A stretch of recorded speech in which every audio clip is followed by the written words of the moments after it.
It's hard loving a guy who you can't see every day or even once a week. But if it's meant to be, you can overcome the distance with a little help.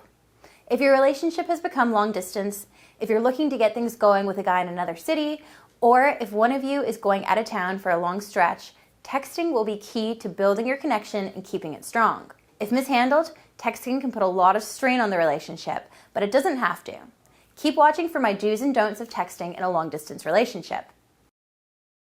Hi, I'm Amy North, a relationship expert from the West Coast of Canada.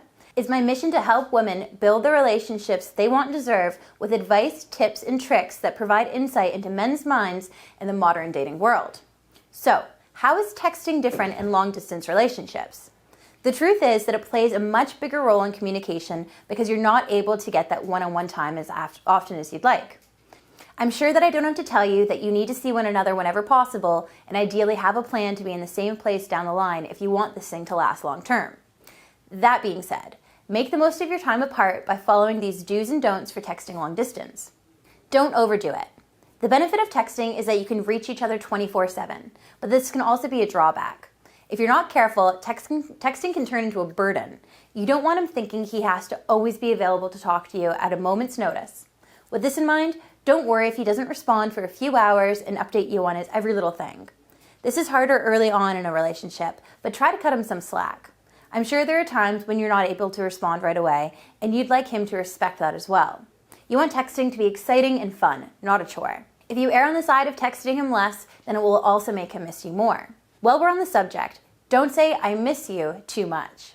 This is an easy trap to fall into because you're both feeling this way and it can be romantic. But if you overdo this phrase, it can become stale or even make him resentful. After the 5th time you say "I miss you" in a day, then he may be thinking, what am I supposed to do about it? Instead, mix up your language. "I can't wait to see you again" is a great way to spin that. Plus, it puts things in a more positive light. It also invites a conversation about what you're going to do when you're back together. Go beyond texting. Try Skype, phone calls, and FaceTime whenever possible. This can be a daunting step, but it really does allow for you to communicate in different ways than texting, and it's always nice to mix things up.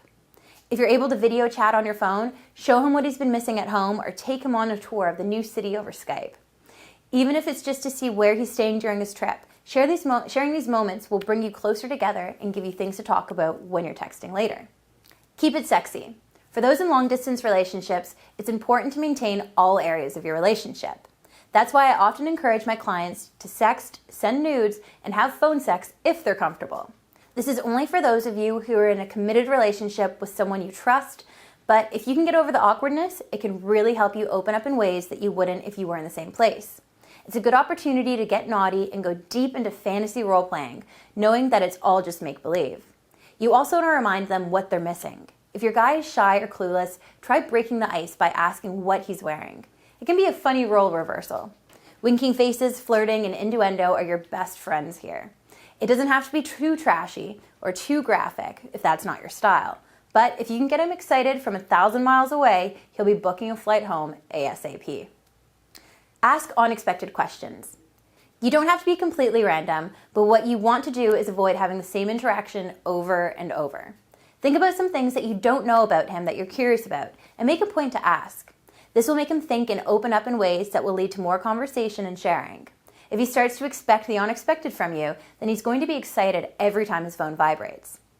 Compliment him in new ways. Absence makes the heart grow fonder. Use this to your advantage by complimenting him on things you never have before. Think about what you miss about him. Think about how things are different now that he's gone. Don't be afraid to get sappy and romantic. If you're looking for specific text that you can copy and paste that will strengthen your relationship, or more advice on what and when to text the man to keep your relationship strong, go to amynorth.com/texting. There you'll find a program I created to help women like you text better to get and keep the man they want. Texting is a learned skill and a huge part of modern relationships, so make sure you check out my tips. You can use them right away. Now, be grateful. It's easy to get down when you can't be with the one you love, but be positive and remind him how much you appreciate him for staying committed to you despite the distance. This is hard for him too, and he needs to know that you appreciate it. Make a ritual. For some couples, texting first thing when you wake up or before you fall asleep is very important. Little rituals like this are important and provide comfort to both of you. Whether it's sharing pictures of your lunch every day or some dumb inside joke, It helps to have those touchstones. It allows closeness and familiarity even at a great distance. There you have it, some texting tips to make your long-distance relationship feel a little closer. If you're in a long-distance relationship, please like this video and I'll make more like it in the future. Thanks for watching YouTube. See you soon.